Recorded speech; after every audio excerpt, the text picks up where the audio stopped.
Good morning, everybody. Welcome back to my channel. My name is Kris, this is Wizard Way, and welcome to Silmarillion Saturday, where I read the Silmarillion and related stories, so you don't have to. And I think my music is a tad loud, so let me turn that down a bit. Just a little. Okay. Hopefully that's alright. Welcome everybody over on TikTok. If anybody is tuning in, it is Silmarillion Saturday over on my YouTube channel, so if you want to join over on YouTube, that will really help me out. My YouTube channel is where I need the minutes watched, so if anybody would like to listen to me reading some Tolkien poetry, please head over to my YouTube channel. It's super helpful. Love you guys! Alright, so today, I'm not gonna lie to you guys, today I'm in a lot of pain. So I'm gonna kind of be a little bit hyper-focused today and try and get through things because I don't want to be like cringing and like doubling over on camera if I can help it. So we're gonna be pretty like on it today because I don't think I'll get through it otherwise. So good evening, Lord Bunnybone. Hello. So today we are reading, I believe it's Cantos 6 through 8. If I remember correctly. I'm all like, wait, what am I doing? Who am I? What cantos are we on?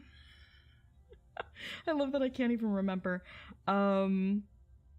This is why we look stuff up before we start streaming.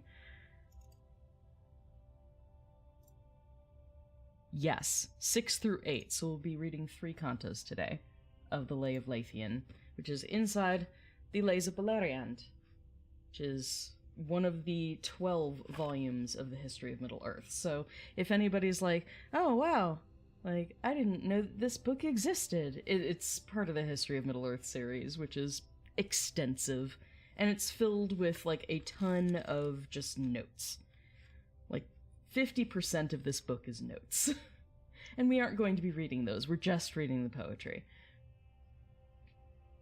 Yeah, if I'm feeling like, oh my god, I need to stop, I will definitely do so. Don't worry. I will look after myself. Hey, Larson, welcome. But yes, we're gonna be relatively on topic today. Because, like, me getting up and moving is probably the best thing I can do, so I don't want to be sitting still for too long today. And for anyone who's truly curious, it's just that time of the month. Like, mine are painful, and that's just how it goes. Nothing I can do about it. The study went well, so if anybody caught my live yesterday when I was trying to just calm myself down, I took part in a trans research study that was really just kind of a survey of lived experience, and it was specifically for transmasculine identifying people, which is me, people like me, who are non-binary or trans, assigned female at birth, and whether we are transitioning or not, we identify as transmasculine, so leaning more on the masculine side of things instead of the feminine side of things. So, people who identify like that, and who happen to be in possession of a cervix. So, you know, like you do. So people who we still have our lady bits, you know, that sort of thing. Because they were asking for input about our experiences with cancer screening tests, specifically what we in America call pap smear. A pap test or a pap smear, or in some cases an HPV test, which is relatively similar. So they were asking for our experiences as a transmasculine person. Yeah, masculine cervix owners, basically. Hey, thank you so much, Annie. I appreciate that. So they were looking for people like me, and they wanted to hear our experiences with those sorts of things. I knew that this was going to be a challenge for me because my experiences are bad. I don't like dealing with my lady parts. I really don't. It triggers my dysphoria really badly, and I have panic attacks. So these sorts of appointments are never pleasant for me, and I had one particularly traumatic event back when I lived in Florida. It was horrible. And I was alone, and it was just all the things that could go poorly in that kind of appointment. And having a staff that, like, either didn't understand my identity or did not care, which is the more likely of the two. I didn't care, and so, like, I think I was just sort of treated like I was just a hysterical female. Your stereotypical hysterical female, like, can't possibly hurt as much as she's saying. Why is she freaking out so much? And it was horrific. So I relayed in detail my experiences with that and my more recent experience, which was far, far better, where I currently live, which was at a gender-affirming clinic with an OBGYN who knew what he was doing. So, and yeah, the staff was just really great, and they were very understanding of my panic, and I luckily had my sibling with me too, to sort of hold my hand and just be present with me. So everything was in place to make it a successful visit. Still had a panic attack and still hated it. It was still not a pleasant experience, but it was a far better experience. So it was basically they wanted information about that sort of thing, so that practitioners can learn a little bit more about what we're dealing with as trans folk when we have to confront these parts of ourselves. And I'm gonna listen to my stream bot and actually hydrate. So that catches you guys up on what I did yesterday. But it put me through the emotional ringer. I ended up talking a little bit about my partner, which is always super emotional when I get into, details about that. So yeah, talked about my partner, talked about these really terrible experiences that I've had and just things that I don't like thinking about. So I was super emotional and just wrung out yesterday, and I'm still feeling that, and go figure, my period hit.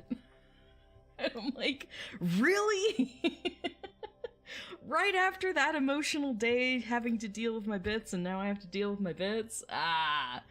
So I'm in a good deal of pain today, but it's better when I move around. So we're gonna get through this live stream, and then I'm gonna move around, and I'll probably feel a bit better. Get some food in me, move around. I'm in a hot climate, so I'll probably go outside for a while, like do some yard work or something, so the heat will help.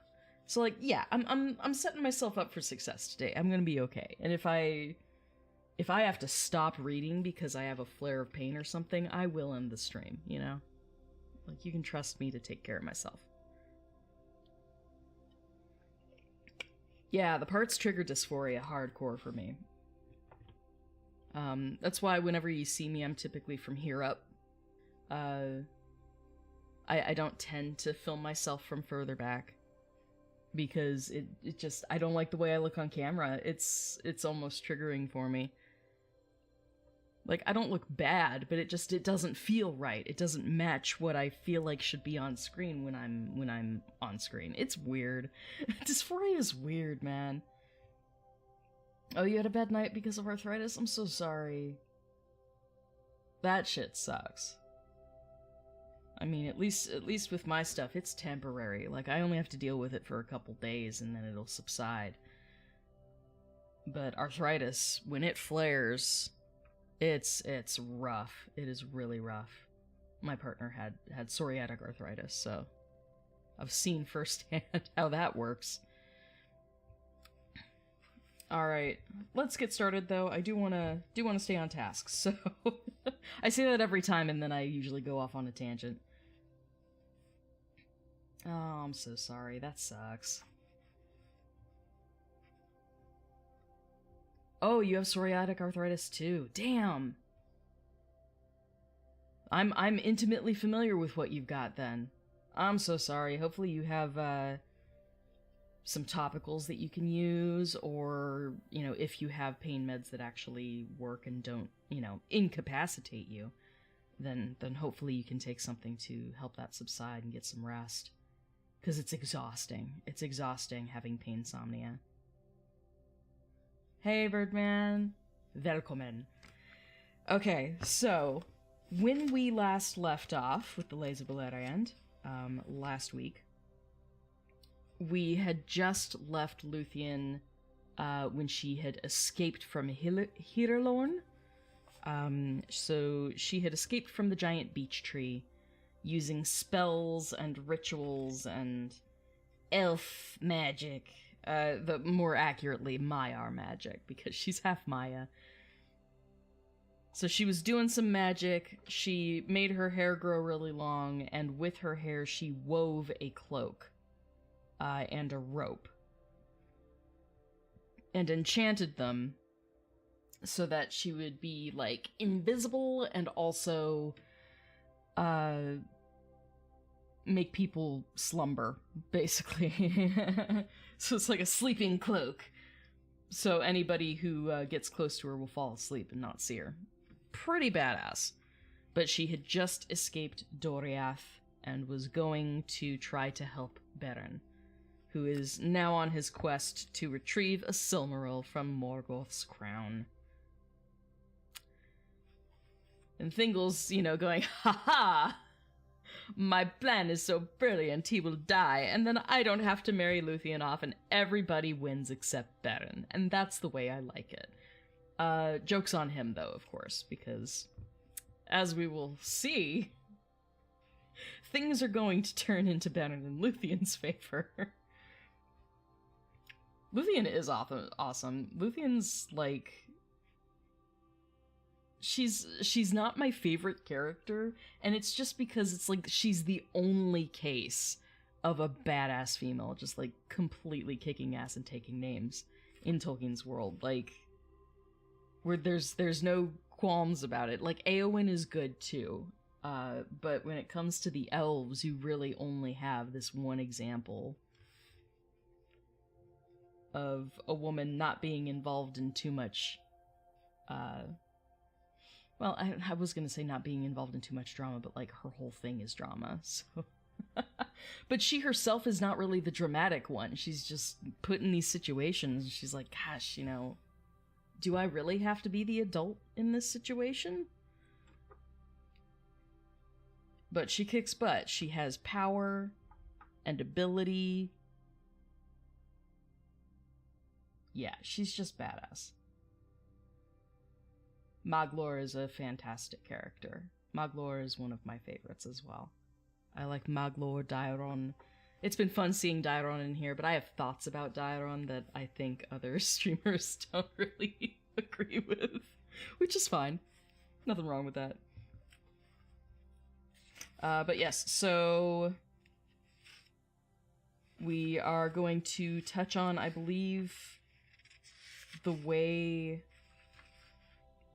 the Silmarils were created, because now is when it's like, okay, he's on a quest to get a Silmaril. What on earth is a Silmaril? So we'll be chatting about that a little bit. And I believe today we're going to be hitting Finrod Felagund in Nargothrond. So let's see. Yeah. And I think that today will also include the duel between Finrod and Sauron, so this'll be a good one. It always is a good one, but you know me, I just love this shit. Okay, sip of water and then let's begin. 15 minutes in. I've done well. Normally it's a half an hour before I get started. Yeah, time to hear about the elf god, kinda. The hybrid creature. Alright, so the Lay of Leithian, this is Canto 6.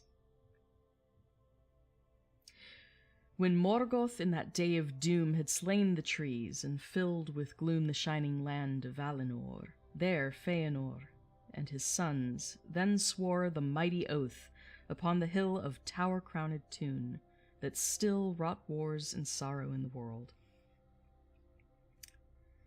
From barking seas the fogs unfurled their blinding shadows grey and cold, where Glingal once had bloomed with gold and Brethiel bore its silver flowers. Hello, Gray. He's early. Seriously? Uh-huh. Right now? I just started. Gray. Okay, come here. Yeah, come here. Come here. You want attention, you'll get attention. Silly boy. So, right off the bat, we're having a cat moment. Mm-hmm. Is this what you wanted?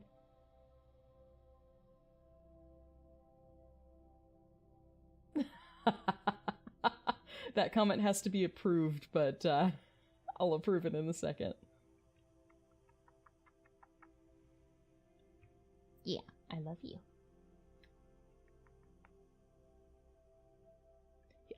Do you just want to stay here? Okay. That's what I thought. Go on. Thank you, Gray. Good boy. Yeah, we're gonna show that comment. There you go. The comment was, Thingol is the opposite, kicking names and taking ass. And I'm like, yeah, pretty much. Thingol is, like, not a great elf. He's not a good guy. So we're talking about the two trees of Valinor. In here they have different names. It's Glingal and Belthiel.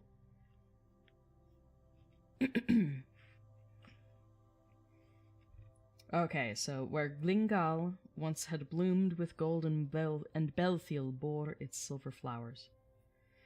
The mists were mantled round the towers of the elves' white city by the sea. There countless torches fitfully did start and twinkle as the gnomes were gathered to their fading homes, and thronged the long and winding stair that led to the wide echoing square. Fingal. Feel like you think should put a ring on it. Basically. There Feyenoor mourned his jewels divine, the Silmarils he made. Like wine his wild and potent words them fill, a great host hearkens deathly still.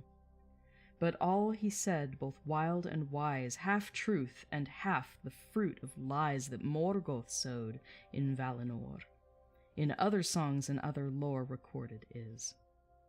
He bade them flee from lands divine, to cross the sea, the pathless plains, the perilous shores, where ice-infested water roars, to follow Morgoth to the unlit earth, leaving their dwellings and olden mirth.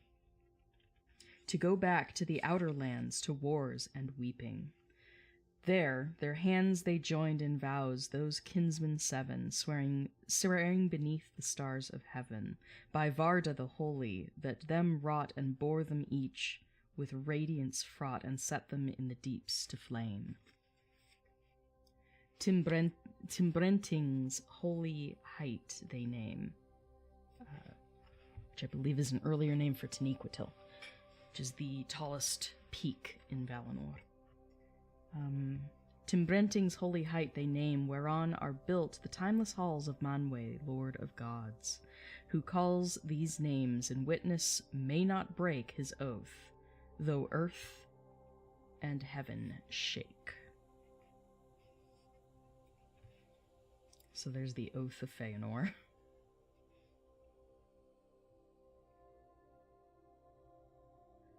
What do I think the song sounded like? What genre of music would they be?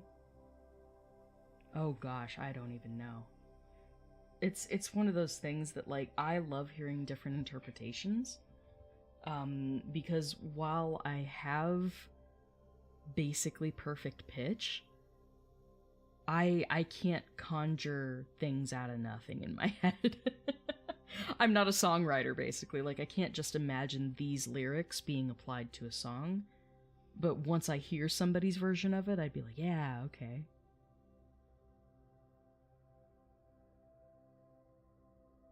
I have no idea. I think it's really interesting that some of these bits were turned into, like, heavy metal by Blind Guardian.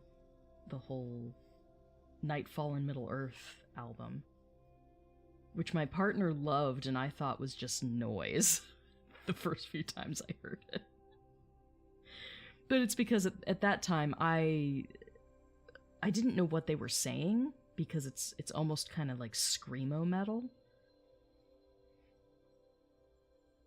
Which, because of my lack of exposure to that kind of music, I was like, oh my god, what are they saying? I can't understand them. Ah! But once I learned, what the lyrics were and stuff, I better appreciated the music that they had made to go with these stories, and I thought that was pretty cool.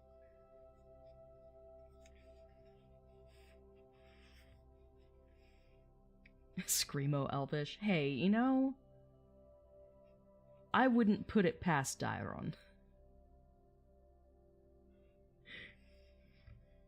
Dairon's basically like Lizzo. With the flutes and everything, right? Hell yeah. Music in Doriath kicked ass. Okay, let's move on. Curufin, Celegorm the Fair, Damrod, and Diriel there were, and Cranthir, sorry, it's Cranthir, not Caranthir. Cranthir dark and Maedhros tall, whom after torment should befall, and Maglor the mighty, who like the sea with deep voice sings yet mournfully, be he friend or foe, or seed defiled of Morgoth Bauglir, or mortal child that after days on earth shall dwell, no law, no love, nor league of hell, not might the gods, not moveless fate, shall him defend from wrath and hate of Feanor's sons, who takes or steals or finds or finding keeps the Silmarils, the thrice enchanted globes of light that shine until the final night.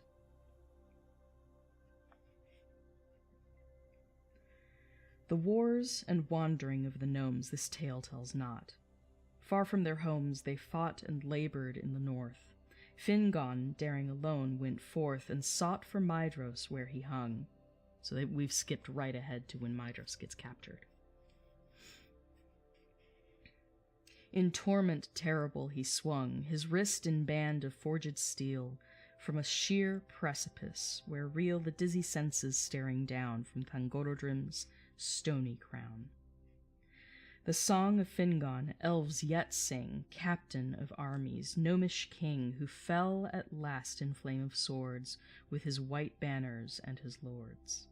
They sing how Maedhros... Sorry, I say Maedhros, in here it's Maedhros. It doesn't have the DH. They sing how Maedhros free he set, and stayed the feud that slumbering yet between the children proud of Finn. Finn being the name for Finwë here.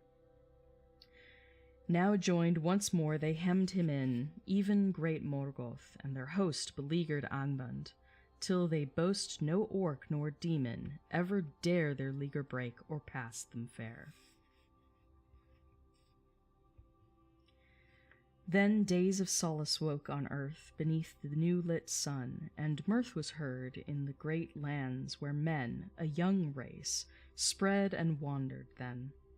That was the time that songs do call the siege of Agband, when like a wall the gnomish swords did fence the earth from Morgoth's ruin, a time of birth, of blossoming, of flowers of growth, but still there held the deathless oath, and still the Silmarils were deep in Angband's darkly doven keep.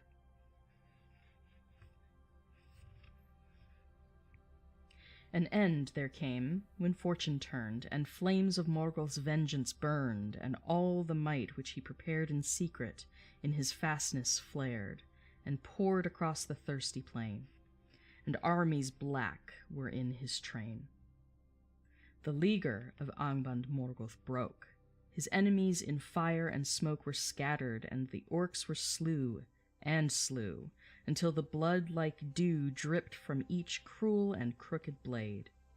Then Barahir the bold did aid with mighty spear, with shield and men, Felagund wounded. To the fen escaping there, they bound their troth, and Felagund deeply swore an oath of friendship to his kin and seed, of love and succour in time of need.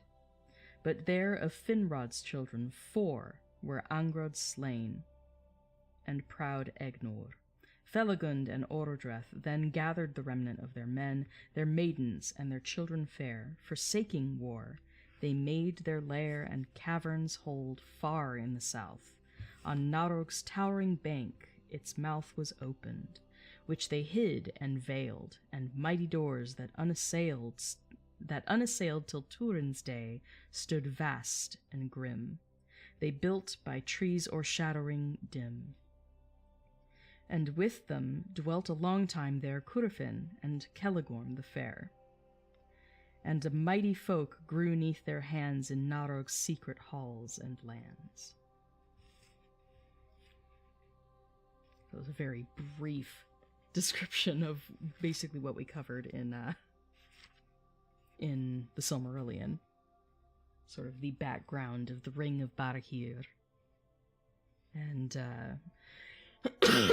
pardon me. The Ring of Barahir, sort of the past of Berin's family and Finrod Felagund.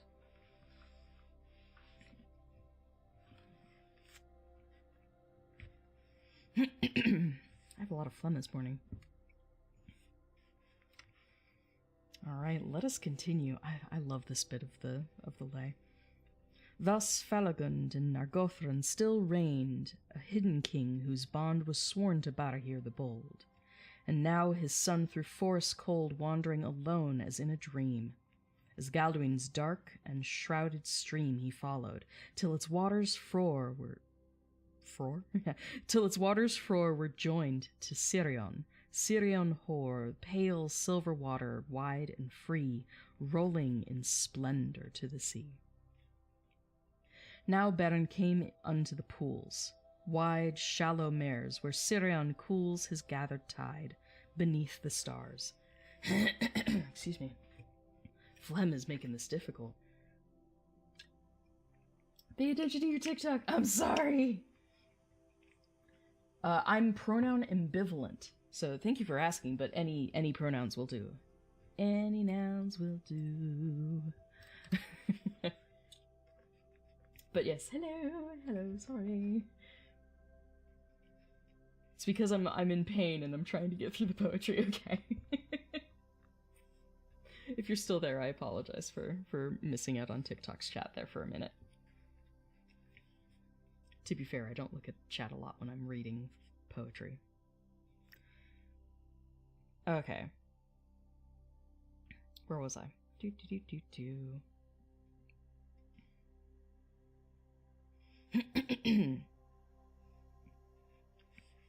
Okay, we'll go back just a tad. Now Beren came unto the pools, wide, shallow mares where Sirion cools his gathered tide beneath the stars, chafed and sundered by the bars of reedy banks, a mighty fen he feeds and drenches, plunging then into vast chasms underground, where many miles his way is wound. Oh my gosh. What just happened? Huh. I'm like, what's up with my throat? Damn. I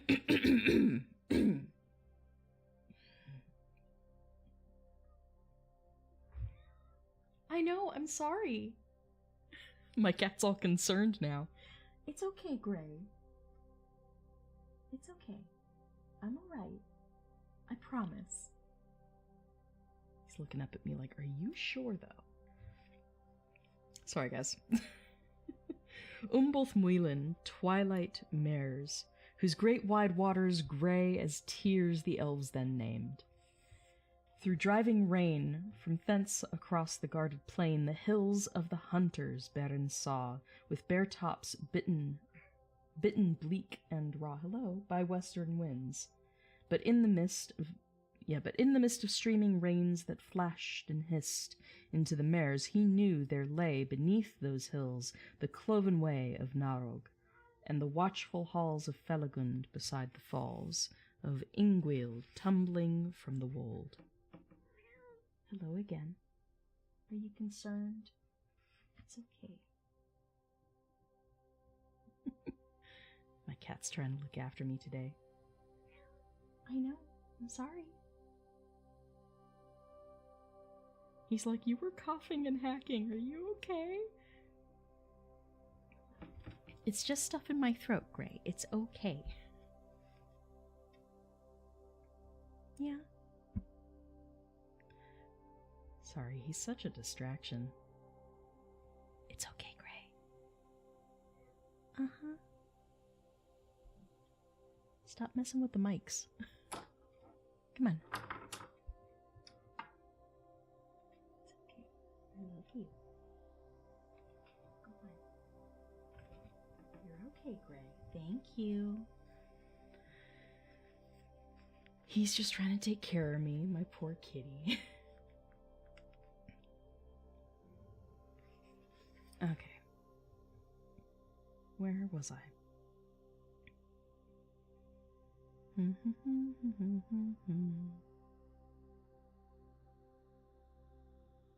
I'm totally lost. Where did I go?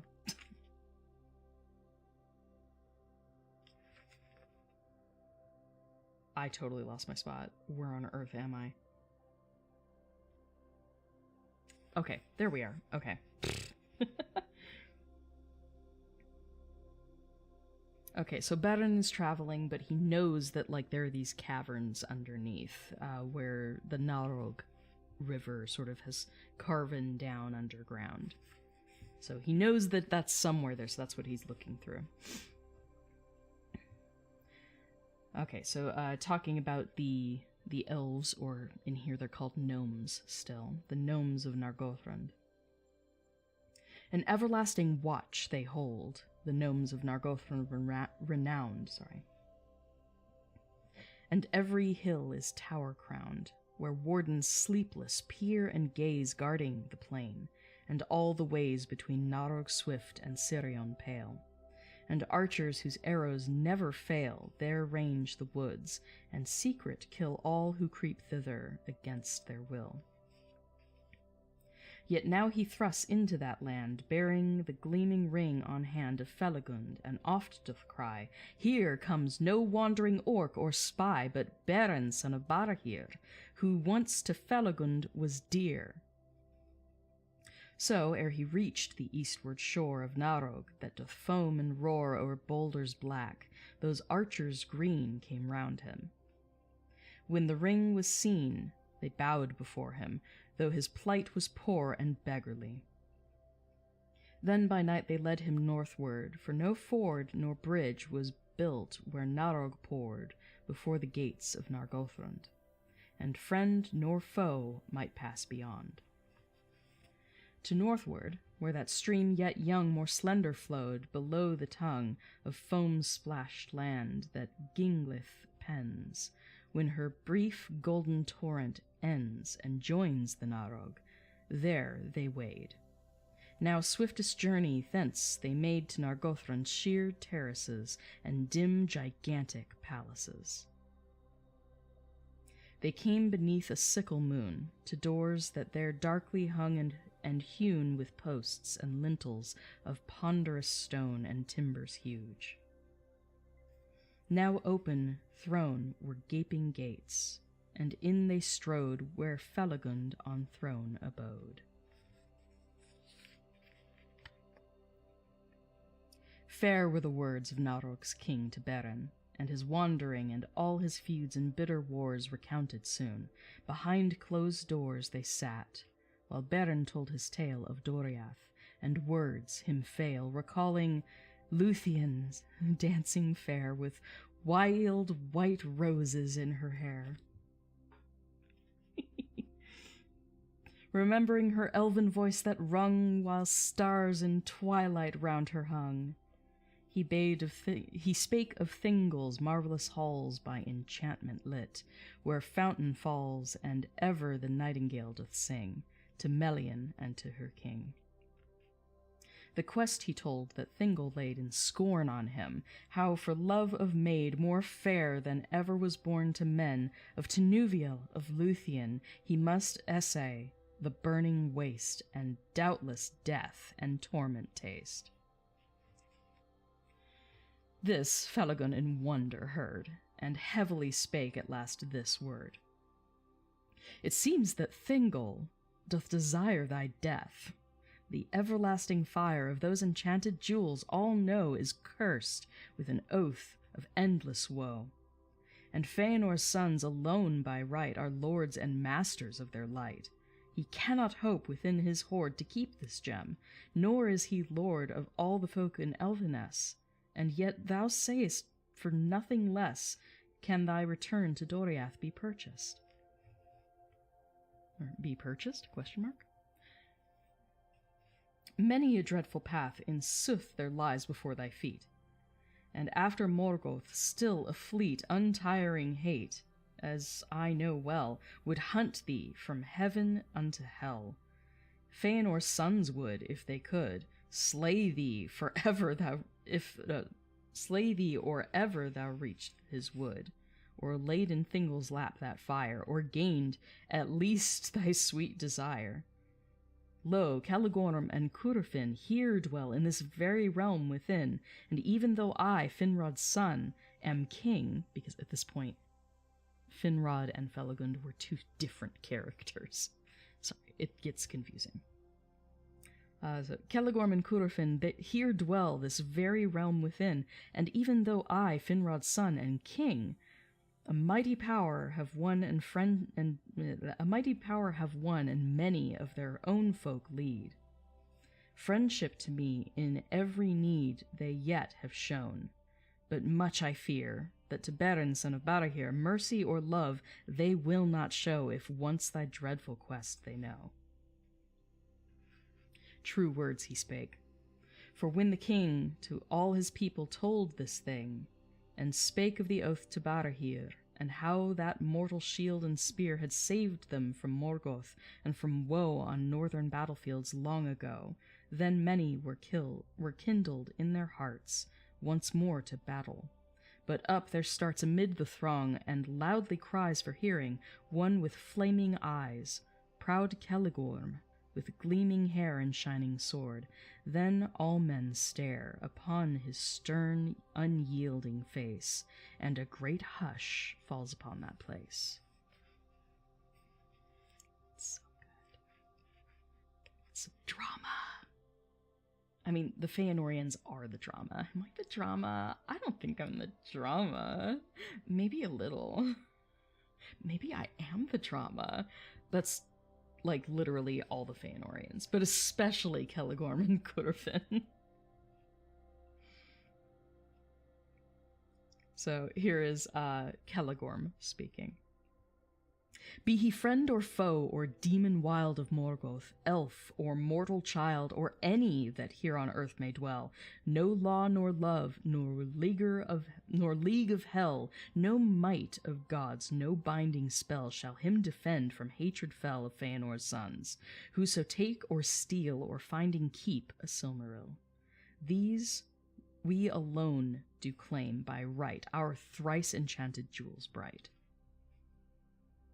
Many wild and potent words he spake, and as before in Tun awoke his father's voice their hearts to fire, so now dark fear and brooding ire he cast on them, foreboding war of friend with friend, basically threatening them with a kinslaying. And pools of gore their minds imagined lying red in Nargothrond about the dead, and did Narog's host with Beren go? Or haply battle, ruin, and woe in Doriath, where great Thingol reigned, if Feanor's fatal jewel he gained, and even such as were most true to Felagund his oath did rue, and thought with terror and despair of seeking Morgoth in his lair with force or guile. This Curufin, when his brother ceased, did then begin more to impress upon their minds, and such a spell he he on them binds that never again till Turin's day would Gnome of Narog in array of open battle go to war.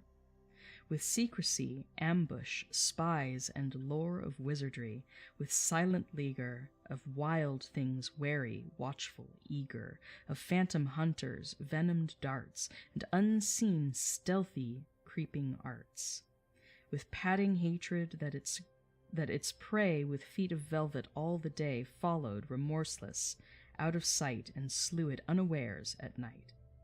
Thus they defended Nargothrond, and forgot their kin and solemn bond for dread of Morgoth, that the art of Curufin set within their heart.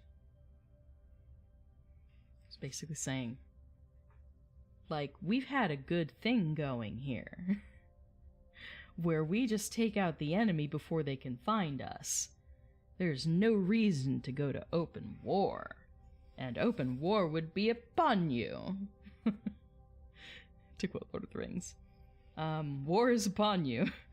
If you let this Beren son of Barahir lead us out of here to try and take a Silmaril from Morgoth's crown, and they're just like, even if you were to succeed, it would start a war because we would pursue you.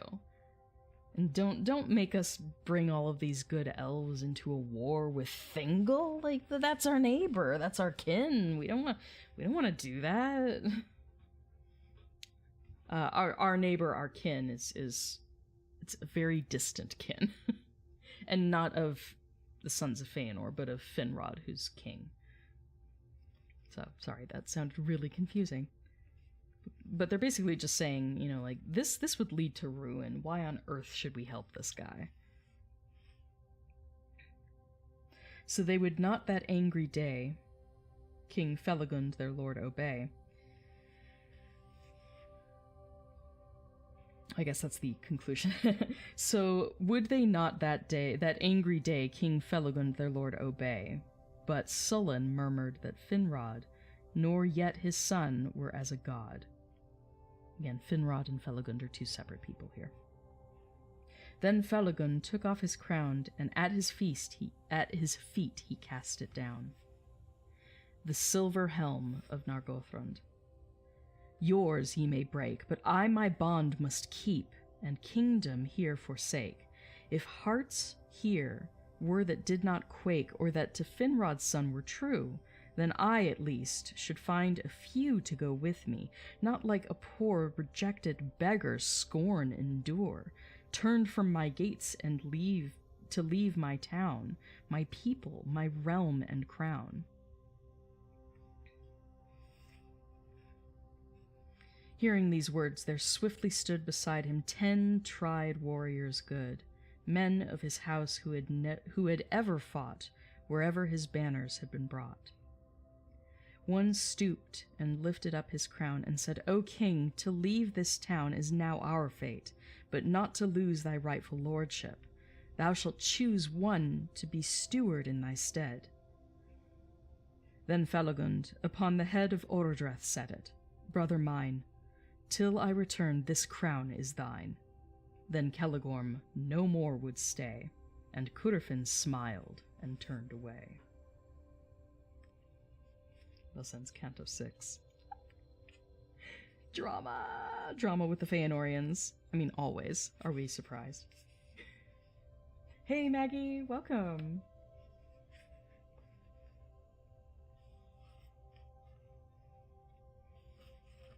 So moving on to Canto 7, but we have some drama there. So basically you have Celegorm feeling salty that he wasn't named as ruler in in Felagund's stead. He's like, rude. He just walks out. But Curufin, who's just like, this is not a bad thing. Because Curufin is just a little bit more intelligent and crafty. Like, he's more of a deceiver. And an orator, honestly. He got that from his father. He got it from his daddy. he's basically a carbon copy of Feyenoor, thus him having the same father name as Feyenoor. Feyenoor named him Feyenoor II, basically.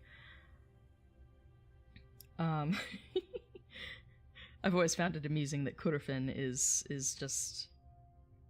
We call him Curufin, but his father name is Curufinwe, and Curufinwe is Feyenoor's father name as well, so he is literally Curufinwe, son of Curufinwe.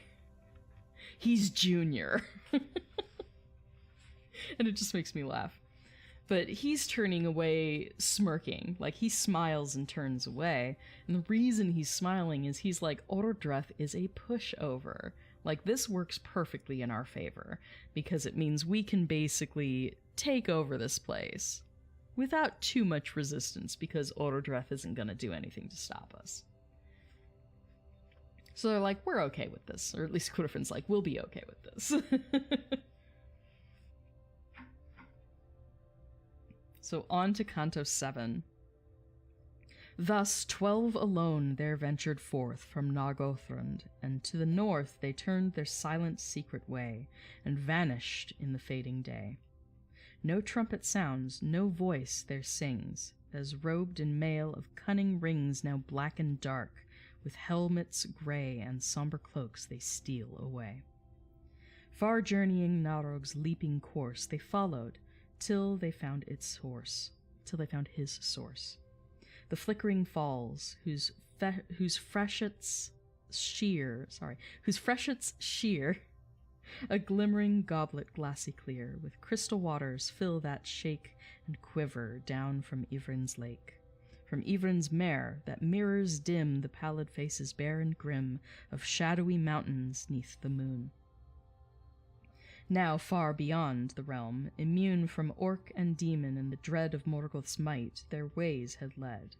In woods o'ershadowed by the heights, they watched and waited many nights. Till on a time, when hurrying cloud did moon and constellation shroud, and winds of autumn's wild beginning sowed in the boughs, and leaves went spinning down the dark eddies rustling soft, they heard a murmur hoarsely waft from afar, a croaking laughter coming, now louder. Now they heard the drumming of hideous stamping feet that tramp the weary earth. Then many a lamp of sullen red they saw draw near, swinging and glistening on spear and scimitar. There, hidden nigh, they saw a band of orcs go by, with goblin faces swart and foul. Bats were about them, and the owl, the ghostly, forsaken night bird, cried from trees above. Pardon me. The voices died. The laughter, like clash of stone and steel, passed and faded. At their heel, the elves and Beren crept more soft than foxes stealing through a croft in search of prey. Thus to the camp, lit by flickering fire and lamp, they stole, and counted sitting there full 30 orcs in the red flare of burning wood. Without a sound, they one by one stood silent round, each in the shadow of a tree, each slowly, grimly, secretly bent then his bow and drew the string. Hark, how they sudden twang and sing, then Felagund lets forth a cry, and 12 orcs sudden fall and die. Then forth they leap, casting their bows, out their bright swords, and swift their blows. The stricken orcs now shriek and yell as lost things deep in lightless hell. Battle there is beneath the trees, bitter and swift, but no orc flees. There left their lives that wandering band, and stained no more the sorrowing land with rape and murder. Yet no song of joy or triumph over wrong the elves there sang. In peril sore they were, for never alone to war so small an orc band went, they knew. Swiftly the raiment off they drew, and cast the corpses in a pit. This desperate counsel had the wit of Felagund for them devised, as orcs his comrades he disguised. So they got rid of the orcs' bodies, but they took their armor and basically dressed up like orcs, because stealth. The poisoned spears, the bows of horn, the crooked swords their foes had borne they took, and loathing each him clad in Agband's raiment foul and sad. You're like, why? we don't wanna. This is nasty. Why'd we come on this quest? They smeared their hands and faces fair with pigment dark, the matted hair all lank and black from goblin head they shore, and joined it thread by thread with gnomish skill. As each one leers at each dismayed, about his ears he hangs it noisome, shuddering. So they even basically take the hair off of the orcs and make, like, wigs. L. It's disgusting. Then Felagund a spell did sing of changing and of shifting shape.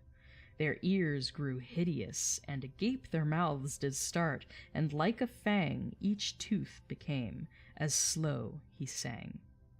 Their gnomish raiment they then they hid, and one by one behind him slid, behind a foul and goblin thing that once was elven fair and king. So, full disguise, 100% disguise now. Northward they went, and orcs they met, who passed, nor did their going let, but hailed them in greeting, and more bold they grew, as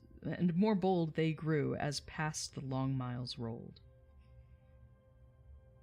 At length they came with weary feet beyond Beleriand.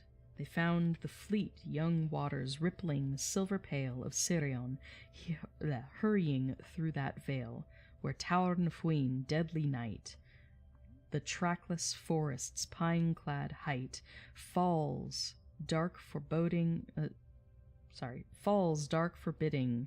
slowly down upon the east, while westward frowned the northward bending mountains gray, and bar the westering light of day.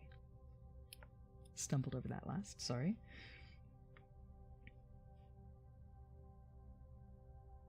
An aisled hill there stood alone amid the valley, like a stone rolled from the distant mountains vast, when giants in tumult hurtled past. Around its feet the river looped, a stream divided, that had scooped the hanging edges into caves. There briefly shuddered Sirion's waves, and ran to other shores more clean. An elven watchtower had it been, and strong it was, and still was fair, but now did grim with menace stare one way to pale Beleriand, the other to that mournful land beyond the valley's northern mouth. Thence could be glimpsed the fields of drouth, the dusty dunes, the desert wide. And further far could be descried the brooding cloud that hangs and lowers on Thangorodrim's thunderous towers. So this is Tolsirion, which is an island amidst the middle of the river Sirion, which is the largest river in Beleriand. I feel a sneeze coming. Not sure if it'll come. But they're describing Tolsirion, and on this island is Minas Tirith, the original Minas Tirith. So, this was a tower that was actually constructed by Finrod Felagund. So, Felagund in here is the one who originally built the place. But it was taken over by Sauron, by Morgoth's forces, and Sauron's basically the one in charge here. So it's still fair and it's beautiful, but it's kind of grim now because the dark forces hold it. And from there you can look down into Beleriand, or you can look up through the pass of Sirion to the Anfauglith, which is the dusty dunes, the desert plain that they're talking about. And then even further in the distance past that plain is Thangorodrim, the main mountain of Agband. Now in that hill was the abode of one most evil, and the road that from Beleriand thither came he watched with sleepless eyes of flame. That be Sauron. Like, we know that description. From the north there led no other way, save east, where the gorge of Aglon lay, and that dark path of hurrying dread, which only in need the orcs would tread through deadly nightshade's awful gloom, where Taurnafuin's branches loom. And Aglon led to Doriath, and Feyenoor's sons watched over that path. So basically, there's no other way. They have to go this way. Men called him Thu, and as a god in after days beneath his rod bewildered bowed to him, and made his ghastly temples in the shade. Not yet by men enthralled, adored.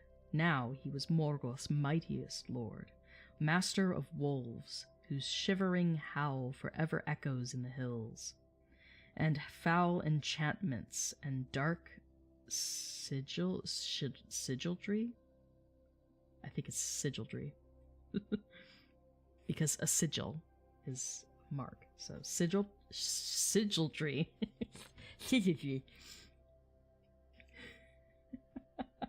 Okay, Master of Wolves, whose shivering howl forever echoed in the hills, and foul enchantments and dark sigildry did weave and wield. In Glamory, that necromancer held his hosts of phantoms and of wandering ghosts, of misbegotten or spell-wronged monsters that about him thronged, working his bidding, dark and vile, the werewolves of the Wizard's Isle. So Thu here is Sauron. So just in case the name doesn't ring a bell, here he is called Thu. Thuhast. Sorry. Thuhast. It's TH and then U with a circumflex over it. So Thu. You're supposed to hold that ooh sound extra long, so Thu. Sounds like a threating kind of name, very threatful kind of name. From Thu, their coming was not hid. And though beneath the eaves they slid of the forest's gloomy hanging boughs, he saw them from afar, and wolves did rouse. Go, fetch me those sneaking orcs, he said, that fare thus strangely, as if in dread, and do not come, as all orcs used and are as all orcs use and are commanded, to bring me news of all their deeds, to me, to Thu. So go get them, they're looking suspicious. Meanwhile, the elves are like, don't be suspicious, don't be suspicious, and they totally get caught. Totally suspicious. From his tower he gazed, and in him grew suspicion and a brooding thought, waiting, leering, till they were brought. Now ringed about with wolves they stand, and fear their doom. Alas, the land of Narog left behind. Foreboding evil waits their mind, as downcast, halting, they must go and cross the stony bridge of woe to Wizard's Isle, and to the throne there fashioned of blood-darkened stone. Where have ye been? What have ye seen? I assume that's coming from Sauron. In Elfinus, and tears and distress like fire blowing and blood flowing. These have we seen, there have we been. 30 we slew, and their bodies threw in a dark pit. The ravens sit, and the owl cries, where our swath lies. Come, tell me true, O Morgoth thralls, what then in Elfinus befalls? What of Nargothrond, who reigneth there? Into that realm did your feet dare? only its borders did we dare. There reigns King Felagund the Fair. This is a back and forth. Then heard ye not that he is gone, that Celegorm sits his throne upon? That is not true. If he is gone, then Orodreth sits the throne upon. So he's testing them. So this is Sauron again. Sharp are your ears, swift have they got tidings of realms ye entered not. What are your names, O spearmen bold? Who your captain? Ye have not told. Ooh, they're gonna get caught. Nereb and Dungolef, and warriors 10, so we are called, and dark our den under the mountains. Over the waste we marched on an errand of need and haste. Boldog, the captain, awaits us there, from fires, where fires from under smoke and flare. So back to Sauron. Boldog, I heard, was lately slain, warring on the borders of that domain where robber Thingol and outlaw folk cringe and crawl beneath elm and oak in drear Doriath. Heard ye not, then, of that pretty fay of Luthien? Her body is fair, very white and fair. Morgoth would possess her in his lair. Ew. Boldog he sent, but Boldog was slain. Strange ye were not in Boldog's train. Nereb looks fierce, his frown is grim. Little Luthien, what troubles him? Why laughs he not to think of his lord crushing a maiden in his hoard? That foul should be what once was clean, that dark should be where light has been. Whom do ye serve, light or murk? Who is the maker of mightiest work? Who is the king of earthly kings, the greatest giver of gold and rings? Who is the master of the wide earth? Who despoiled them of their mirth, the greedy gods? Repeat your vows, orcs of Bauglir. Do not bend your brows. Death to light, to law, to love. Cursed be moon and stars above. May darkness everlasting old that waits outside in surges cold drown Manwë, Varda, and the sun. May all in hatred be begun, and all in evil ended be, in the moaning of the endless sea. Thanks, Sauron. He's like, repeat your vows. Suspicious. Why are you frowning at the demise of something beautiful and fair? You should be cheering. What the hell? But no true man nor elf yet free would ever speak that blasphemy, and Beren muttered, Who is Thu to hinder work that is to do? Him we serve not, nor to him owe obeisance. And now we would go. Ooh. Thu laughed. Patience! Not very long shall ye abide, but first a song I will sing to you, to ears intent. Then his flaming eyes he on them bent, and darkness black fell round them all. Only they saw as through a pall of eddying smoke those eyes profound, in which their senses choked and drowned. He chanted a song of wizardry, of piercing, opening, of treachery, revealing, uncovering, betraying. Then sudden Felagund, their swaying, sang in answer a song of staying, resisting, battling against power, of secrets kept, strength like a tower, and trust unbroken, freedom, escape, of changing and of shifting shape, of snares eluded, broken traps, the prison opening, the chain that snaps. Backwards and forwards swayed their song, reeling and foundering, as ever more strong Thu's chanting swelled.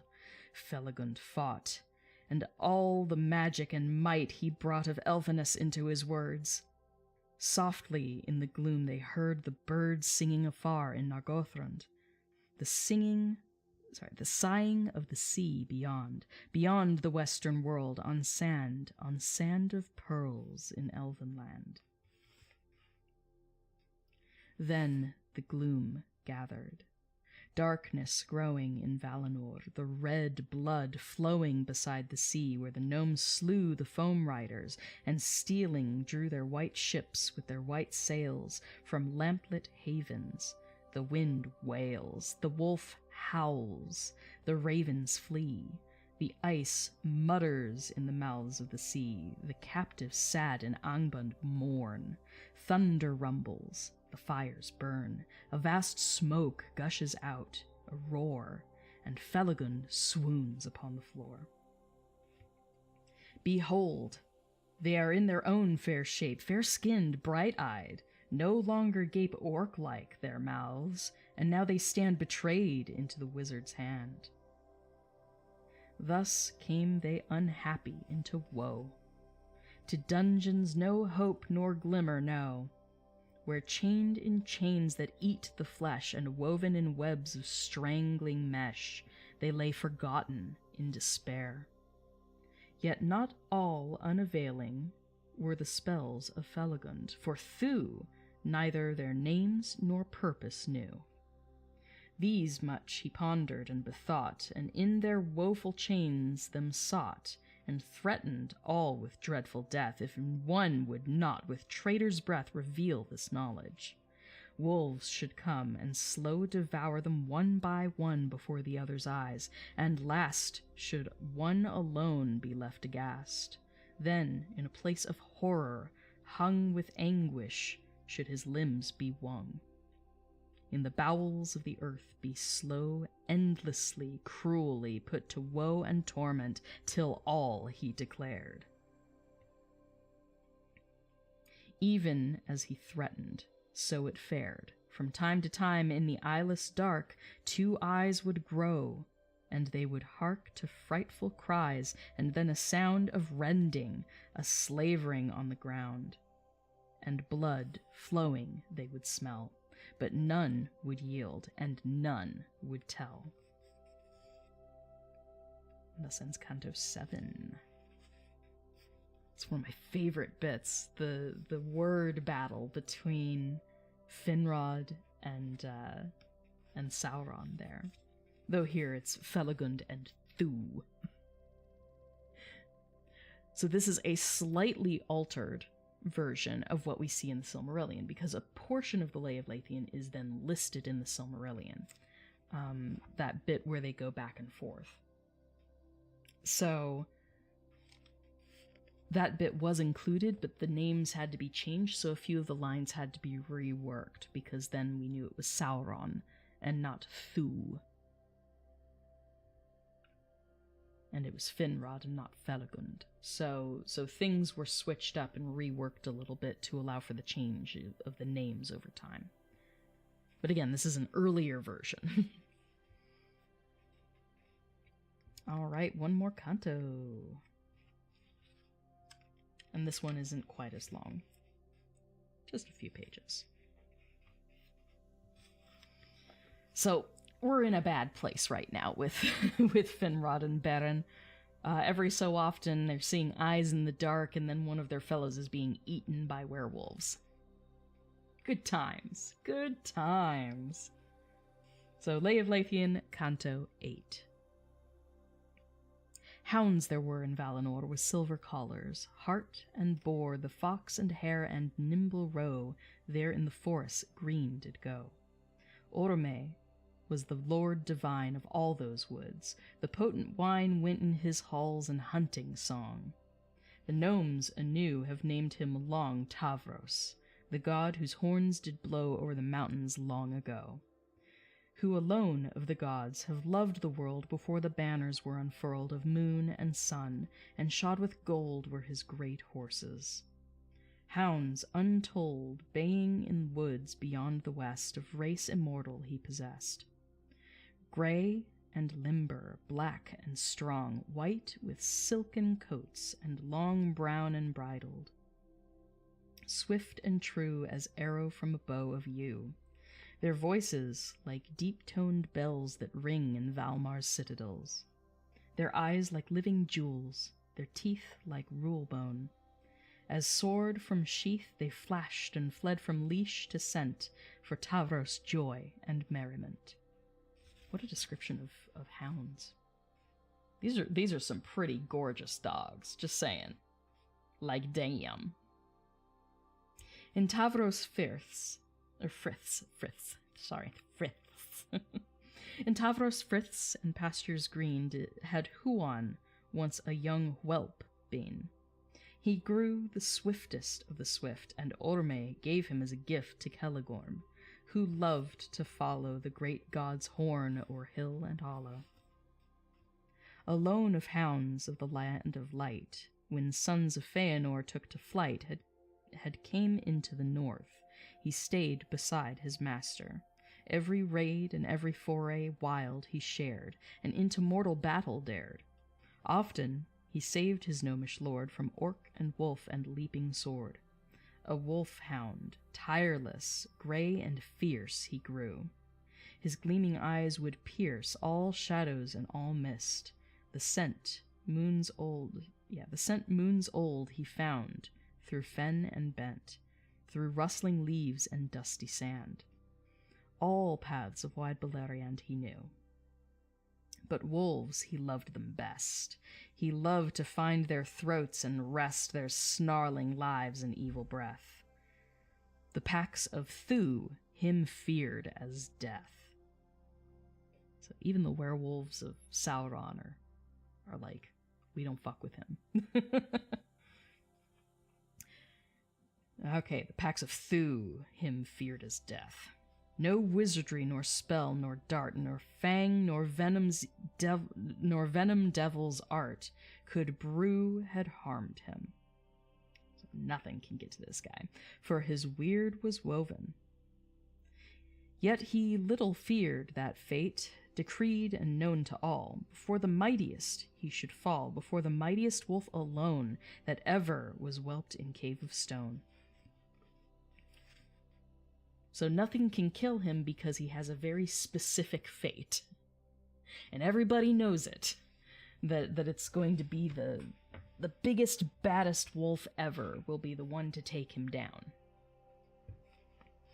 And thank you for the tippity taps. Thanks, guys.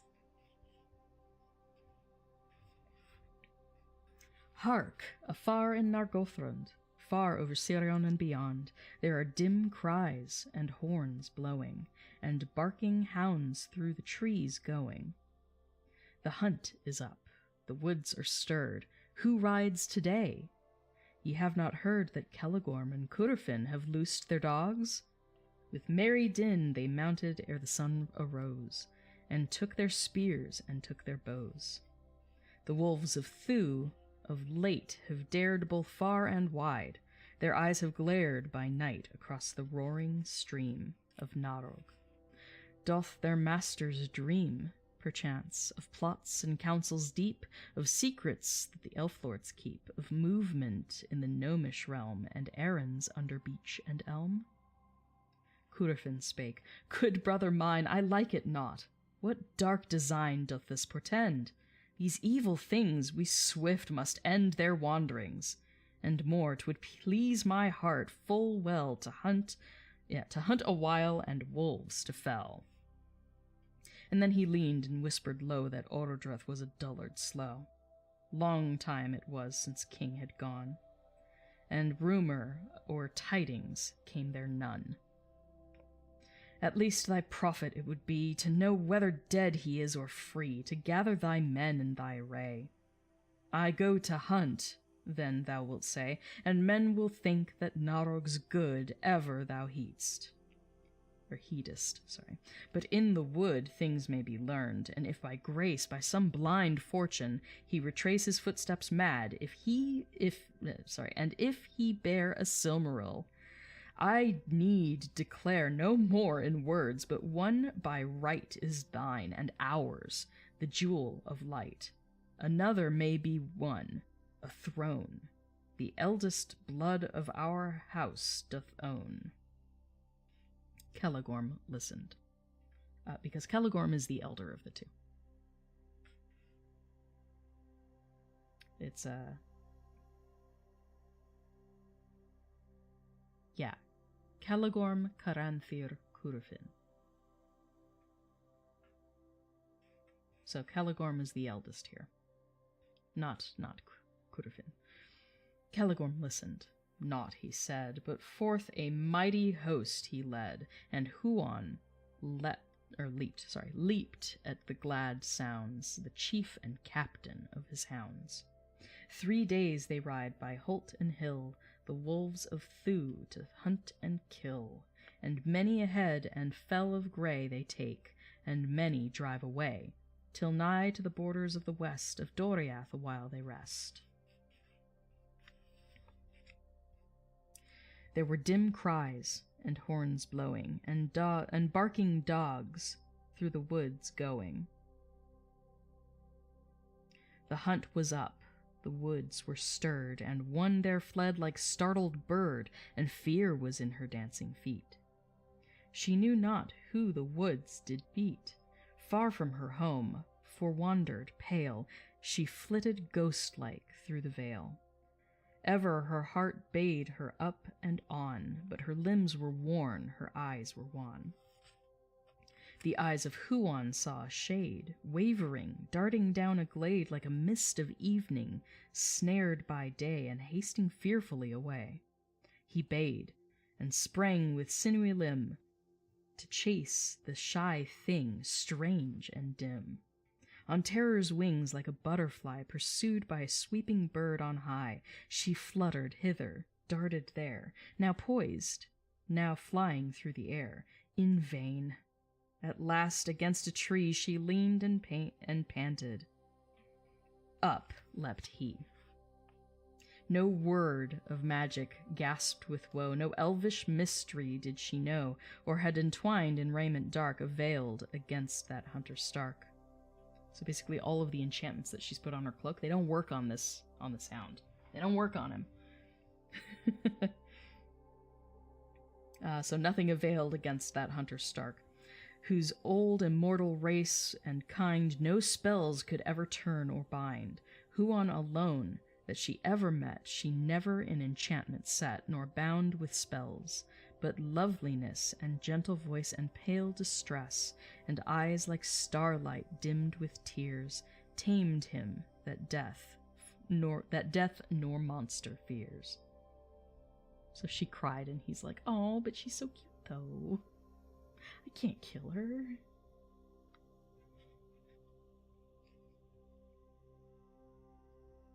Lightly he lifted her, light he bore his trembling burden. Never before had Celegorm beheld such prey. "What hast thou brought, good Huon, say? Dark elfish maid, or wraith, or fey?" "Not such to hunt we came today." "'Tis Luthien of Doriath," the maiden spake. "A wandering path from far the wood elves' sunny glades she sadly winds, where courage fades and hope grows faint." And as she spoke, down she let slip her shadowy cloak, and there she stood in silver and white. Her starry jewels twinkled bright in the risen sun like morning dew. The lilies' gold on mantle blue gleamed and glistened. Who could gaze on that fair face without amaze? Long did Curufin yes, sorry. Oh man, Curufin.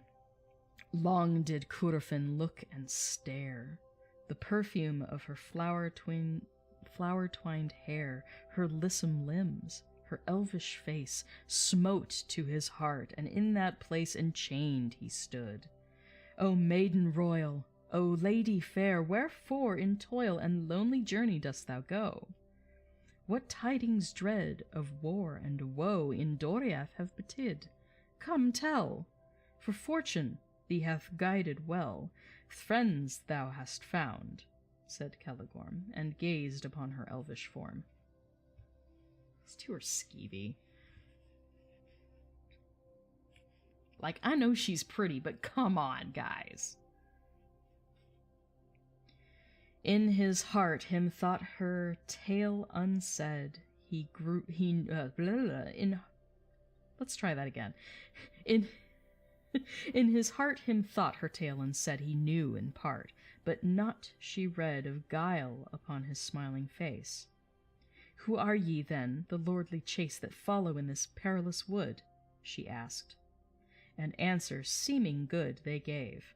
Thy servants, lady sweet, lords of Nargothrond, thee greet, and beg that thou wouldst with them go back to their halls, forgetting woe a season, seeking hope and rest, and now to hear thy tale were best.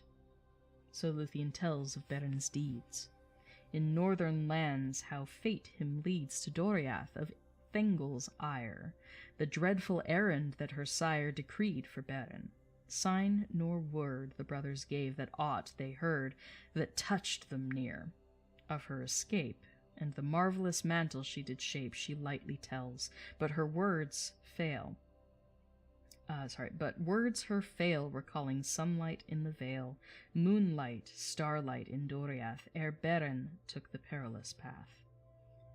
Need too, my lords, there is of haste, no time in ease and rest to waste, for days are gone now since the Queen Melian, whose heart hath vision keen, looking afar, me said in fear that Beren lived in bondage drear. The Lord of Wolves hath prisons dark, chains and enchantments cruel and stark, and there entrapped and languishing doth Beren lie, if direr thing hath not brought death or wish for death. So if something even worse hasn't happened already. Then gasping, woe bereft her breath. So then she's just starting to panic. Poor girl. To Caligorm, said Curufin apart and low, now news we wind of Felagund, and now we know wherefore Thu's creatures prowling go. And other whispered counsel spake, and showed him what answer he should make. Again, Caligorm is the brawn, and Curufin is the brain. Lady, said Caligorm, thou seest we go a-hunting, roaming beast, and though our host is great and bold, 'tis ill-prepared the wizards hold and island fortress to assault. Deem not our hearts or wills at fault. Lo, here our chase we now forsake, and home our swiftest road we take. Counsel and aid there to devise for Beren that in anguish lies.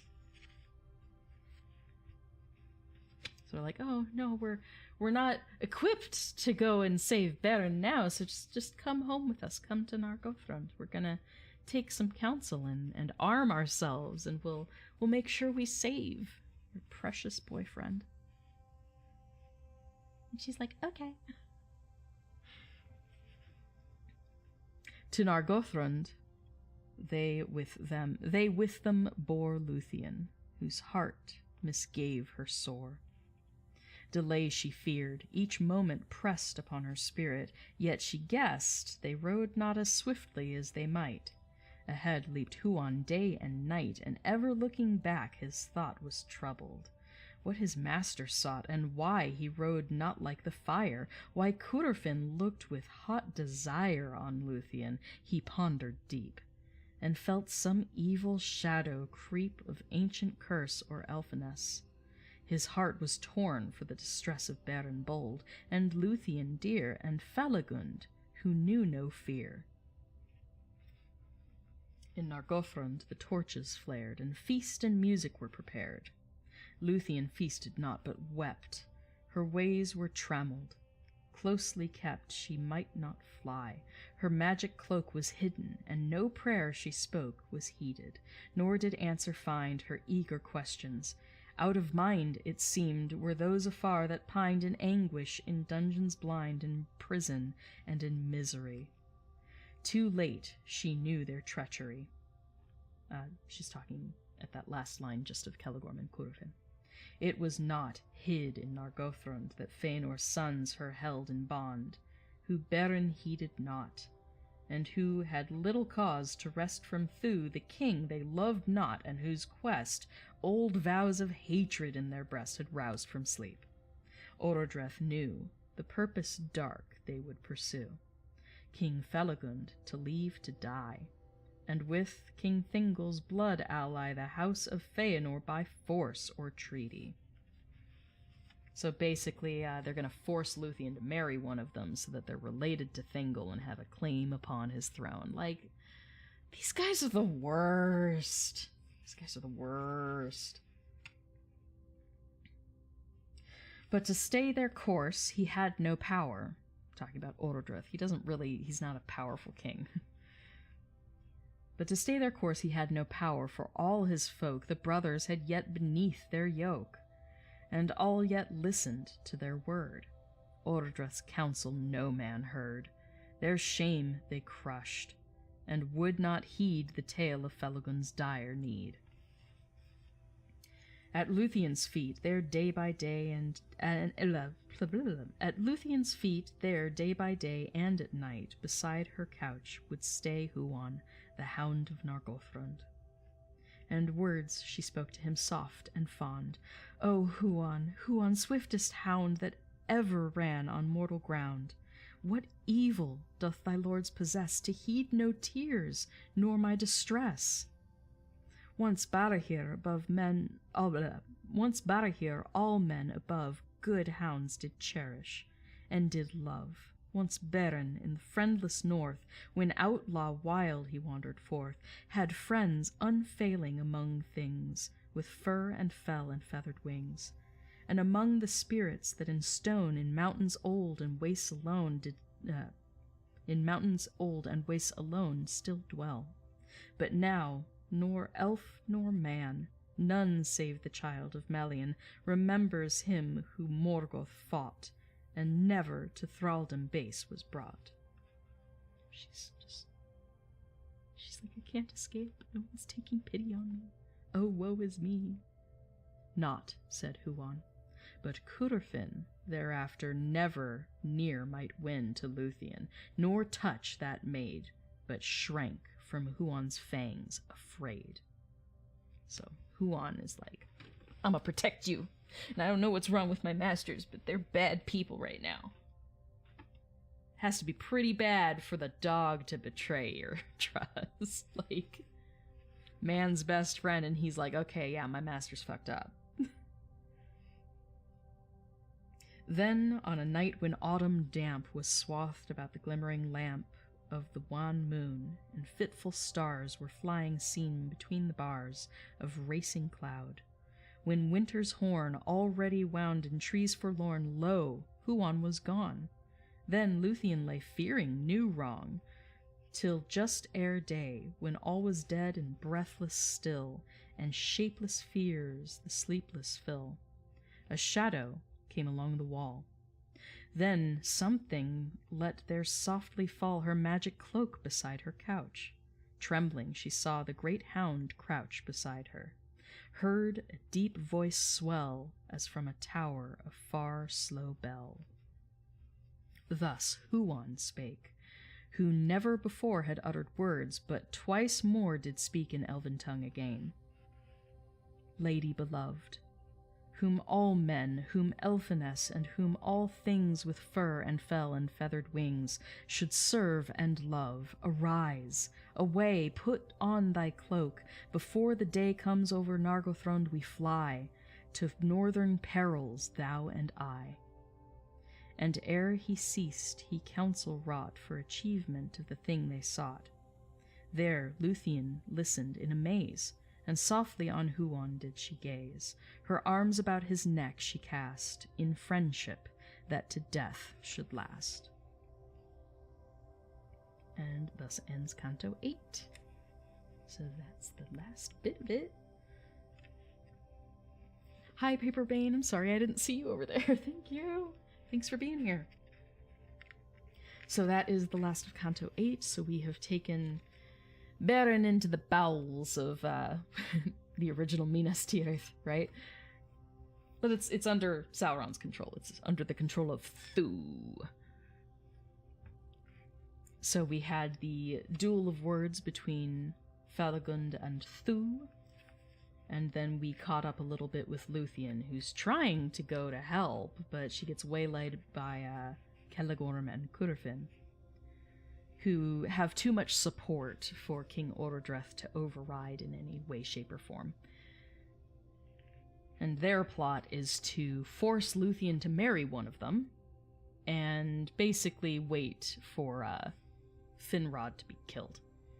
They're like, oh yeah, Felagund's gone, then we can easily overtake Orodreth, and then we'll have 2 realms at our disposal, because having Luthien as our queen means that we'll have the key to ruling Doriath once we do away with Thingol, which I'm sure would make them super happy. So they have a plot, and Huon, who is the Hound of Valinor, who was a gift to Celegorm from Orome himself, is like, yeah, nah. Y'all are wrong. This is bad. I don't approve. And so he snaps at Curfin to keep him from touching Luthien, and I'm like, good boy. He's the bestest boy. So he basically abandons Celegorm and Curfin and helps Luthien instead, because he's a good boy.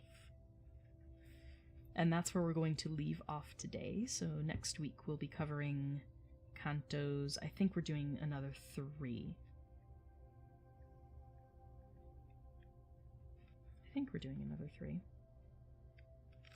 That or I'm just remembering poorly. I think we have another 3 Cantos, 2 or 3, that we're going to be reading next week. I think we have 2 more weeks. 2 more weeks of the Lays of Beleriand. So we'll be finishing the Lays of Beleriand and the Hobbit the same week, which is really great. It's great timing, because the week after that I have to be out of town for a good week to help my father recover from knee surgery. So it ends up being perfect timing, and I'm really happy about it. So that, once again, was The Lay of Lathian from the Lays of Beleriand. Can't wait to continue. This poem is just one of my favorites. I really love it. It's so much fun to read, even though I stumble every so often. Some of the words are like old school and British, and I just stumble over them. I try though, and it's a lot of fun. So before we end, I'll just say that yes, I have a bunch of things on screen here with me. The main one to note is here. I now have my link to my Pride merch. So I made 3 designs for Pride. One of them is Our Folk Are Queerer, and it is a Hobbit door with the rune. It looks like a rune, but it's the character Lambda from Greek, which was used historically to mark safe spaces for gay and queer folk. They used it because, especially in college settings, it could easily be mistaken for a fraternity or sorority kind of situation because of the way that fraternities use, 2 or 3 Greek characters as their names. Sigma Alpha Kappa. I'm just pulling that out of nowhere. I don't know if that's a real thing. But because of that, they could put Lambda on things, and it would basically fly under the radar. And it would mark their safe spaces, but wouldn't require... it wouldn't tip off anybody who didn't know about it. So Lambda was used in that way, and so I basically scratched a Lambda into the door, a little fairy door, like Gandalf put the G on the door of Bag End to mark where the dwarves needed to come. So same concept, except it's marking the safe space for queer people. So I have that design. I have an asexual pride design, which is the sign, the no admittance except on party business, and it's just no admittance, 0 party business. It's a thanks but no thanks. No admittance. Leave me alone. So that's my ace pride merch. And then I have another just generally queer thing that was Gandalf's response to, I believe it's when Frodo asks him, what course must I take? What course am I to take, he asks Gandalf, and Gandalf replies, towards danger, but neither too rashly nor too straight. And so I took that out of context and just put not too rash nor too straight. For all of us queer folk. So those 3 designs are now available on my website. The link for that is in my bio over here on TikTok, and the link is here for anybody who's watching on Twitch or YouTube. So yeah, that exists. If you have any desire to buy some merch to support me, that is great. All of the proceeds are going toward my top surgery, so every little bit counts, and I'm very appreciative of it. And last, I wanted to show off my merch that it's not even mine, but show off my shirt today that I'm wearing, because it's the first time I've worn this one on stream. It says, "Stay friggin' nerdy." And that's from my friends over at Friggin' Nerd Media. So if you happen to be on Twitch, Friggin' Nerd Media, those are some of my old Harry Potter streaming friends, though most of what they cover now is not Harry Potter related. So they do sort of like a variety show that's really fun. So if you're curious, go ahead and check them out. But their merch is so much fun, because it's like old school 70s vibe. Friggin' nerds. And I mean, aren't we all? So shout out to Friggin' Nerds Media, and to Lee, and Mario. Because they're the ones who gave me the shirt. I won it. I won a drawing, and I was like, I'm gonna wear it on stream when I get it. And I did. So shout out to them, and with that, I'm gonna call this to an end, because I need to get some food in me and move around a bit. Luckily, I didn't have any major spikes of pain during the stream, so yeah, score.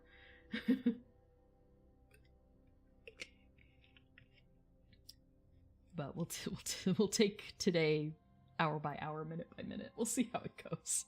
But I appreciate you guys being here once again. Thank you for joining me for some reading time. I love reading Tolkien's poetry. So the next reading stream will be on Wednesday, where we will cover some of the final chapters of The Hobbit, though we have 2 more streams for The Hobbit. 2 more streams for The Hobbit, 2 more streams for The Lays of Beleriand, and then we'll be done with both. Following that, I'll take a week or 2 off, and then I believe starting July, we'll start back up again, and we'll be doing 2 streams a week of The Lord of the Rings reading. Which I haven't read cover to cover in ages, so it'll be really fun for me. So feel free to join me. Thanks, Paper Vein. I appreciate you guys. So everybody chill out. Enjoy the rest of your day or evening. Sleep well if it's nighttime for you, and I will see you guys on Wednesday at the latest. Hopefully I'll do another stream, but man, my life has been bonkers the last couple weeks, so we'll take it day by day, and if I'm able to, between filming a bunch of videos and stuff, I will try to do an extra stream. Even if it's just like a chilling, relaxed crafting stream or something, but we'll have some fun. So thank you guys for being here, and I will see you guys next time. Bye, everybody.